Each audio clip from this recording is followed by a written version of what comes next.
तो हेलो दोस्तों, welcome back to my channel GSP. तो आज के इस वीडियो में हम मिरर इक्वेशन का डेरिवेशन आपके लिए लेकर आए हैं, जो कि बहुत इंपॉर्टेंट है। तो आइए इस टॉपिक को शुरू करते हैं। तो इस टॉपिक को शुरू करने से पहले आपसे एक छोटी सी रिक्वेस्ट है कि इस ये डेरिवेशन पढ़ते वक्त आपको बहुत मजा आने वाला है, तो इस वीडियो को बिल्कुल भी स्किप मत करना। तो आइए इस टॉपिक को शुरू करते हैं। तो देखो, मिरर इक्वेशन क्या है, 1/f is equal to 1/u plus 1 upon फी।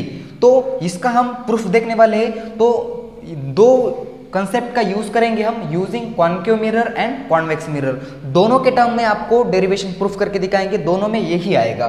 तो इसमें f क्या है, तो f है फोकल लेंथ या फोकल लेंथ है, और u है इमेज डिस्टेंस। u क्या है, सॉरी, u है ऑब्जेक्ट डिस्टेंस, और v है इमेज डिस्टेंस। समझ में आ गया। इस फॉर्मूले को हम प्रूफ करके दिखाने वाले हैं using concave mirror and convex mirror. तो सबसे पहले ले लेते हैं कॉन्केव मिरर। तो कॉन्केव मिरर का यूज करके हम ये डेरिवेशन आपको प्रूफ करके दिखाएंगे। तो क्या तैयार है आप? नहीं भी है तो जल्दी कॉपी और पेन निकाल के तैयार हो जाओ और हेडिंग लगाए mirror equation using concave mirror. क्या है डेरिवेशन, फॉर्मूला क्या है, 1/f is equal to 1/u plus 1/φ। एकदम जादुई तरीके से हम इस फॉर्मूले से न्यूमेरिकल सॉल्व करेंगे। अगर हमको फोकल लेंथ पता है और ऑब्जेक्ट डिस्टेंस पता है, तब हम इमेज का डिस्टेंस एकदम जादुई तरीके से निकाल सकते हैं फॉर्मूले में उसकी वैल्यू पुट करके। तो आइए सबसे पहले देख लेते हैं। सबसे पहले है हमारे पास कॉन्केव मिरर। तो कॉन्केव मिरर कैसा होता है दिखने में? तो दोस्तों, कॉन्केव मिरर लाइक दिस कुछ ऐसा होता है। ये तो सबको पता है, हाँ, तभी तो यहाँ तक आ गए हैं। तो ये है कॉन्केव मिरर, और ये जो बीच वाली कटोरे वाली अंदर की साइज है, ये होती है रिफ्लेक्टेड साइज।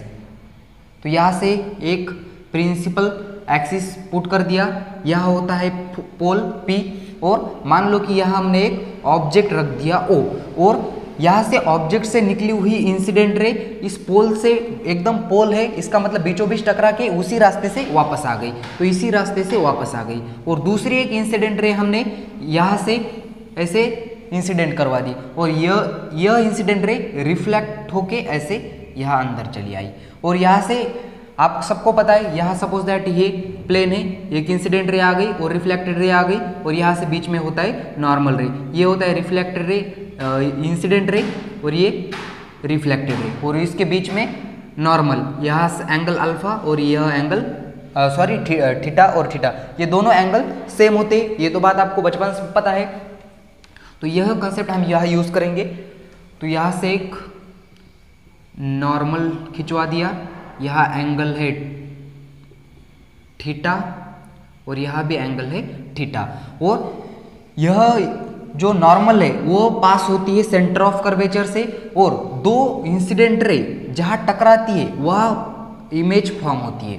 समझ में आ गया। यहाँ ऑब्जेक्ट रखा, यहाँ से एक इंसिडेंट रे रिफ्लेक्ट होके इस साइड में आ गई, और यहाँ से एक इंसिडेंट रे रिफ्लेक्ट होके यहाँ आ गई, और दो इंसिडेंट रे जिस जगह पे एक साथ मिलती है वह होती है इमेज फॉर्म। और ऑब्जेक्ट की यहाँ एंगल, ऑब्जेक्ट की इंसिडेंट रेस और यहाँ से प्रिंसिपल एक्सिस के बीच में जो एंगल होता है उसे बोल दो अल्फा। इमेज और इंसिडेंट रे के एंगल में जो एंगल बन रहा है उसे बोल दो बीटा, और सेंटर ऑफ कर्वेचर और प्रिंसिपल एक्सिस के बीच में जो एंगल बन रहा है उसे बोलो गामा। यहाँ तक बात क्लियर है सब कुछ। और ऑब्जेक्ट से लेकर पोल तक का जो डिस्टेंस होता है वो होता है u, मैंने आपको पहले ही बता दिया है। और इमेज से लेकर पोल तक का डिस्टेंस होता है φ, और सेंटर ऑफ कर्वेचर और पोल तक का डिस्टेंस होता है r, रेडियस ऑफ कर्वेचर। और यहाँ से मैंने एक ऐसा परपेंडिकुलर ड्रॉ कर दिया, और यहाँ P और P डैश दरअसल एक ही है, क्योंकि हमने एक जो मिरर की कंसेप्ट ली है वो बहुत ही स्मॉल है, स्मॉल ऑपरेचर ऑफ मिरर ले लिया है। तो यहाँ मैं लिख देता हूँ स्मॉल ऑपरेचर ऑफ मिरर। तो इसका मतलब क्या हो गया, P जो है वो P डैश के बराबर ही है, करीब करीब बराबर भी है। तो और क्या है, और इस छोटे से ऑपरेचर के लिए और एक बात अपने माइंड में फिट कर लो कि वो होती है focus equal to focal length equal to होता है r/2। इसको हम ऐसे भी लिख सकते हैं r इजिकल टू 2f। इसका हमें आगे जाके यूज होने वाला है। तो हम क्या करेंगे अब आपको सबको पता है, अब हमको tan अल्फा की डेफिनेशन का यह यूज होने वाला है। तो tan अल्फा इजिकल टू होता है दोस्तों tan अल्फा इजिकल टू ये मान लो हाइट है h, और tan alpha is equal to opposite side upon adjacent side. Opposite side क्या है h upon adjacent side u। उसी तरह tan beta is equal to tan beta opposite side h upon adjacent side phi।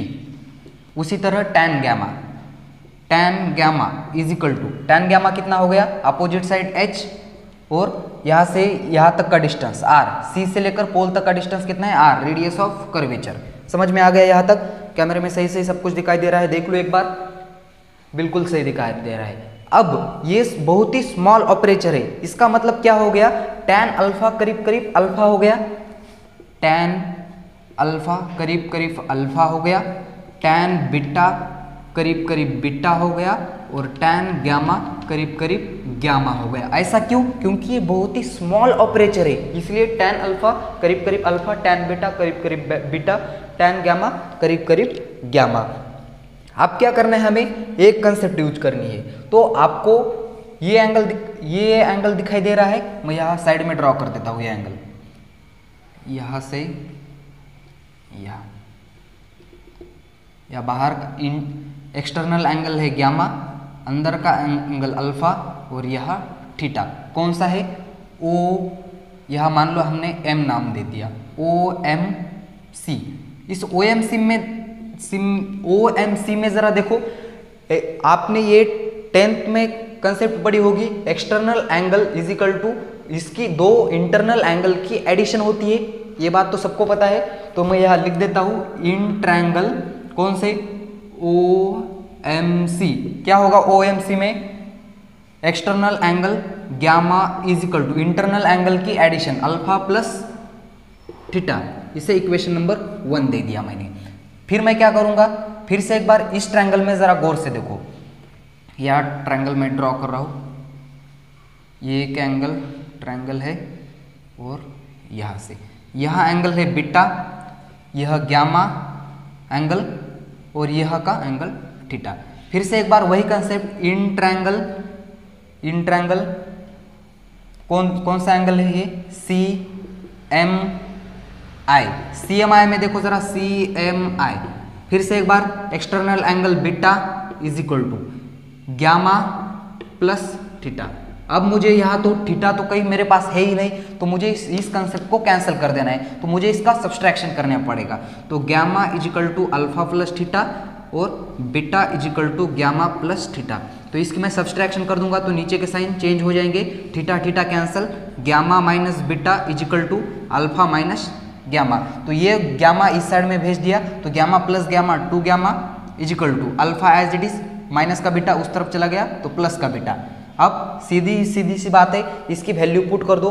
2 gamma की वैल्यू कितनी है, 2 gamma कितना है, करीब करीब tan गैमा है, और यह tan गैमा की वैल्यू है h/r, 2 as it is h/r equal to alpha कितना है, अल्फा देखो जरा वह tan अल्फा करीब करीब अल्फा करीब करीब tan अल्फा है, तो यहाँ से tan अल्फा की वैल्यू h/u प्लस बीटा कितना है, beta is equal to tan beta है, और tan बीटा की वैल्यू यहाँ से h/phi। क्लियर है यहाँ तक? अब क्या करना है, यहाँ से h कैंसल, और क्या बचा हमारे पास, देखो जरा मैं यहाँ लिख देता हूँ 2/r is equal to 1/u plus 1/phi। यहाँ से r की वैल्यू जरा देखो, r इजिकल टू क्या है 2f, यहाँ से 2 एज इट इज, और r की जगह 2f is equal to 1/u plus 1/v। यहाँ से 2 से 2 कैंसिल, तो 1/f is equal to 1/u plus 1/phi। मुबारक हो, आप अपने मकसद तक पहुंच गए। देखो जरा 1/f is equal to 1/u plus 1/v using concave mirror, इसका यूज करके हमने आपको फॉर्मूला प्रूफ करके दिखा दिया है। तो कैमरे में एकदम सही सही से दिखाई दे रहा है पूरा डेरिवेशन। तो आपको 1 मिनट में झट से इसका स्क्रीनशॉट लेना है या इसको आपको नोट करना है। समझ में आ गया मैंने क्या किया? नहीं भी समझ में आ गया तो फिर से इस वीडियो को एक बार रिपीट कर दो, जल्दी से समझ में आ जाएगा। समझ में आ गया? कॉन्केव मिरर का यूज करके हमने इस वाले मिरर इक्वेशन तक आपको पहुंचा दिया है। फिर से एक बार हम किस फॉर्मूले का यूज करेंगे? अब हम कॉन्वेक्स लेंस का यूज करेंगे। तो मिटा दो इसे, जल्दी से नोट करना है। 1 2 3 मिटा रहा हूं मैं। कॉन्वेक्स मिरर का यूज करते हैं। मिटा दो, 1 2 3। स्पीड से नोट करना है आपको, धीमे धीमे कछुए की स्पीड से नहीं। चलो ठीक है, हेडिंग लगाए आप फिर से एक बार।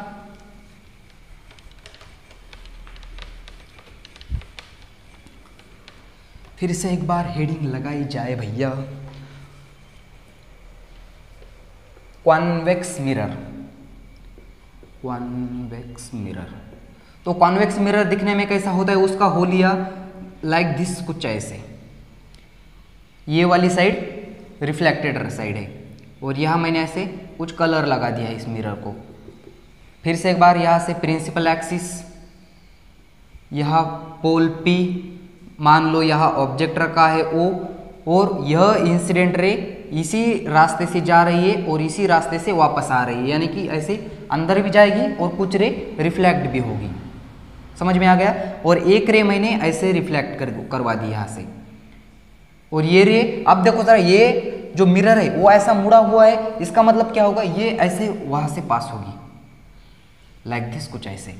समझ में आ गया? और हमको ये रे यहां से आती हुई दिखाई देगी और ये 2 रे एक जगह पे मिल रही है, इसका मतलब यह बन गया इमेज, यह बन गई इमेज। और मैंने आपको पता है इसको, इन दोनों के बीच में रिफ्लेक्टेड रे, इंसिडेंट रे और रिफ्लेक्टेड रे, इन दोनों के बीच क्या होता है? नॉर्मल। तो ऐसे यहाँ से नॉर्मल ड्रॉ कर दिया, और नॉर्मल किससे पास होता है? सेंटर ऑफ कर्वेचर C से। और यह एंगल थीटा बन गया, यह एंगल थीटा। और ऑब्जेक्ट जहाँ है और वहाँ की इंसिडेंट रे, इन दोनों के बीच में जो एंगल बनता है उसे अल्फा बोल दो, और इमेज जो है जहाँ है और इन दोनों के बीच में जो एंगल बन रहा है उसे बीटा बोल दो, और यह एंगल गामा। और यहाँ देखो, यह अपोजिट एंगल है, अपोजिट एंगल सेम होते, यह भी एंगल थीटा बन गया। यहाँ तक बात क्लियर है? यह भी वही, ये बहुत ही स्मॉल ऑपरेचर है, इसका मतलब यहाँ भी मैंने एक ऐसा नॉर्मल डाल दिया, और यहाँ से P डैश और ये P दोनों बराबर हो गई। P equal to P dash because ये स्मॉल ऑपरेचर, और एक यहाँ हाइट है, और क्या बताया था मैंने? F equal to R/2। यहाँ से मैंने क्या लिया था? R equal to 2F। इसका यूज हमें आगे होने वाला है। तो करें इसे सॉल्व। फिर से एक बार हम tan अल्फा का यूज करेंगे। तो tan alpha is equal to, opposite side क्या है?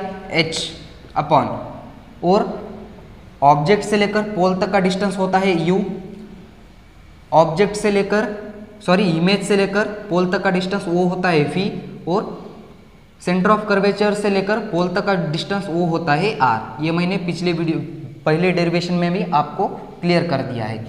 फिर से एक बार, tan alpha is equal to opposite side H upon adjacent side U, और बाद में tan बीटा। tan बीटा अब इस साइड में है, इसका मतलब हम नेगेटिव साइन लगाएंगे यहाँ इसको। tan beta is equal to opposite side कौन सी है? H upon adjacent side V। मगर हम इसको इस साइड में है, इस इंसिडेंट रे के अपोजिट साइड में जा रहे हैं, इसका मतलब हम यहाँ नेगेटिव साइन लगाएंगे। और फिर से एक बार tan गामा को भी नेगेटिव साइन लगाएंगे, अपोजिट साइड है H और एडजेसेंट साइड है R। नेगेटिव साइन किस लिए लगाया आपको पता, समझ में आ रहा है? इस साइड में है और इंसिडेंट रे के अपोजिट साइड में हम डिस्टेंस मेजर कर रहे हैं, इसीलिए मैंने माइनस साइन लगा दिया। और ये जो मिरर है, this mirror is small aperture mirror, small aperture mirror है। इसका मतलब फिर से एक बार, tan अल्फा करीब करीब अल्फा है, tan बीटा करीब करीब बीटा है, tan गामा करीब करीब गामा है। अब हमको जरा ये एंगल पकड़ो जरा, कौन सा एंगल, यहाँ से यहाँ, ये एंगल समझ में आ रहा है। और यहाँ एंगल थीटा है, इंटरनल एंगल अल्फा, और ये एंगल गामा। क्या नाम है इसका, क्या नाम था उसका रब जाने। यह है सपोज दैट m मान लो, यहाँ यह m और यह c। इन ट्रायंगल OMC में क्या दिखाई दे रहा है, एक्सटर्नल एंगल थीटा है is equal to internal angle की एडिशन करो अल्फा प्लस गामा। इसे इक्वेशन नंबर 1 दो। यहाँ तक कूल है सबको, सब कुछ कैमरे में सही सही से दिखाई दे रहा है, बिल्कुल सही सही दिखाई दे रहा है। हाँ, बाद में हमको ये वाला एंगल पकड़ लेना है। कौन सा, ये मैं यहाँ ड्रॉ कर देता हूँ आपको कौन कौन सा मैं एंगल का यूज करके ये इक्वेशन निकाल रहा हूँ। ये यहाँ से साइड का एंगल है बीटा, यहाँ अंदर का एंगल इंटीरियर एंगल अल्फा, और यह गामा। फिर से एक बार इन ट्रायंगल कौन सा,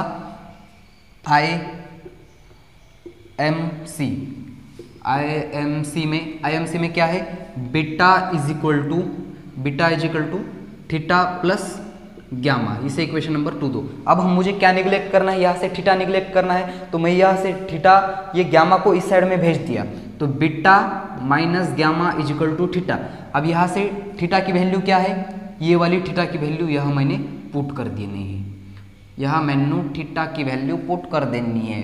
beta minus gamma is equal to theta की वैल्यू अल्फा प्लस गामा, काम तमाम, ये कैंसिल हो गई टारो। तो ये माइनस का जो गामा है वो इस तरफ चला गया, beta as it is plus का अल्फा माइनस अल्फा हो गया is equal to gamma plus gamma two gamma.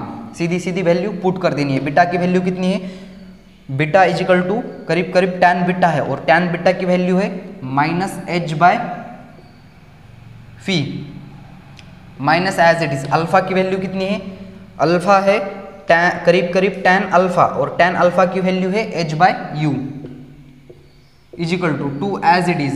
Gamma की वैल्यू है tan gamma is equal to करीब करीब है tan गामा, और tan गामा की वैल्यू है माइनस h बाय आर। समझ में आ गया, यहाँ तक बात क्लियर है सब कुछ, कोई दिक्कत नहीं है।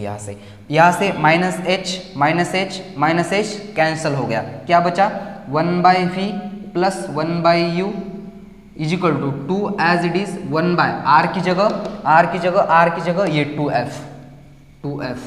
यहाँ से 2 से 2 कैंसिल, तो हमें क्या मिला 1 by f is equal to 1 by u plus 1 by phi. मुबारक हो, अब आपके डेरिवेशन तक पहुंच गए हैं। समझ में आ गया कुल। यहाँ तक कॉन्वेक्स मिरर का यूज करके भी हमने ये दो ट्रायंगल का यूज करके आपको आपके फॉर्मूले तक पहुंचा दिया है। ये दो भी इक्वेशन अगर आप 1-2 बार प्रैक्टिस करोगे तो आपको बहुत ही आसान लगेगा, और आप 1-2 बार किसी को समझाने की कोशिश करोगे तो आप तो हीरो बन गए। तो चलो, तो ठीक है, तो आज की इस वीडियो को यहाँ देते फुल स्टॉप। अगर ये वीडियो आपको पसंद आया हो तो इस वीडियो को लाइक कर देना। पसंद आया या ना आए वो अलग बात है, अगर आपको ये वीडियो समझ में आया हो तो ही इस वीडियो को लाइक कर देना और शेयर ज़रूर करना। तो आइए इस टॉपिक को यहाँ देते फुल स्टॉप। तब तक के लिए पढ़ाई करते रहे, और तब तक के लिए वेरी ऑल द बेस्ट।